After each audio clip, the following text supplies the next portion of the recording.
IIM UPSC tuitions only in Tirumala IAS Institute, Chaitanyapuri. Call chesi ipude join avvandi.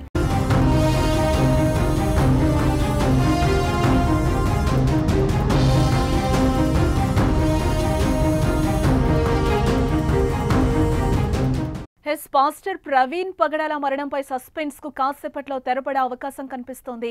Rajahmundry GGH లో ప్రవీణ్ మృతదేహాన్ని postmortem జరుగుతోంది.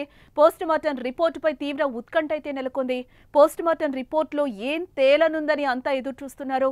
రెండో రోజు ఆసుపత్రి వద్దకు క్రైస్తవ సంఘ సభ్యులు, మత పెద్దలు భారీగా తరలొచ్చారు. న్యాయం చెయ్యాలంటూ మోకాళ్లపై కూర్చొని ప్రార్థనలు నిర్వహించారు. ప్రమాదం జరిగినట్టు సీసీ ఫుటేజ్ బయటకొచ్చినా వారు మాత్రం ప్రవీణ్ మరణంపై అనుమానాలు వ్యక్తం చేస్తూనే ఉన్నారు.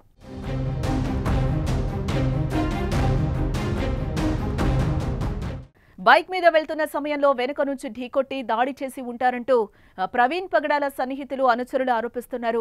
ఒంటి మీద కొట్టినట్టు గాయాలు కూడా ఉన్నాయని చెప్తున్నారు. దీంతో పోస్టుమార్టం రిపోర్ట్ కీలకం కానుంది. కుటుంబ సభ్యుల సమక్షంలోనే పోస్టుమార్టం నిర్వహిస్తున్నారు. పోస్టుమార్టం అనంతరం మృతదేహాన్ని కుటుంబ సభ్యులకు అప్పగించనున్నారు. ఈ నేపథ్యంలో రాజమండ్రి ప్రభుత్వ ఆసుపత్రి వద్ద భారీగా బందోబస్తును ఏర్పాటు చేశారు. నగరంలో 144 సెక్షన్ అమలు చేస్తున్నారు పోలీసులు.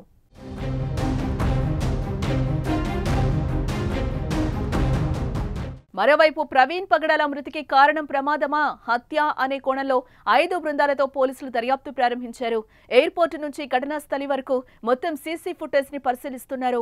హైదరాబాద్ లో నివసించే వ్యక్తి రాజమండ్రి ఎందుకు వచ్చారని, బైక్ పై ఎందుకు తిరుగుతున్నారనే విషయాలను తెలుసుకునేందుకు పోలీసులు ప్రయత్నిస్తున్నారు.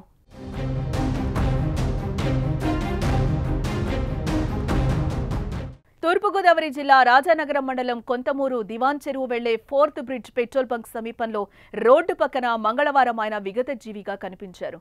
పక్కన ఆయన బుల్లెట్ వాహనం ఉంది. విజయవాడ నుంచి రాజమహేంద్రవరానికి తన బుల్లెట్ పై వస్తూ ఉండగా ఈ ఘటన చోటు చేసుకుంది. మరోవైపు హైదరాబాద్ కు చెందిన పాస్టర్ ప్రవీణ్ పగడాల ఎక్కడికి వెళ్తున్నారన్న దానిపైన స్పష్టమైన ఆధారాలు లేవు. ఈ నెల 26, 27, 28 తేదీల్లో చాగలలో జరగనున్న క్రైస్తవ సభలకు హాజరయ్యేందుకు ప్రవీణ్ ఇక్కడికి వస్తున్నట్లుగా సమాచారం. అలాగే హైదరాబాద్ నుంచి విశాఖ కూడా వెళ్తున్నారనే వార్తలైతే వినిపిస్తున్నాయి. అయితే నెల రోజుల క్రితమే తన ప్రాణాలకు హాని ఉందని ప్రవీణ్ పగడాల సోషల్ మీడియాలో పోస్టులు పెట్టడం ఇప్పుడు అనుమానాస్పదంగా మరణించటం అనుమానాలకు తావిస్తోంది.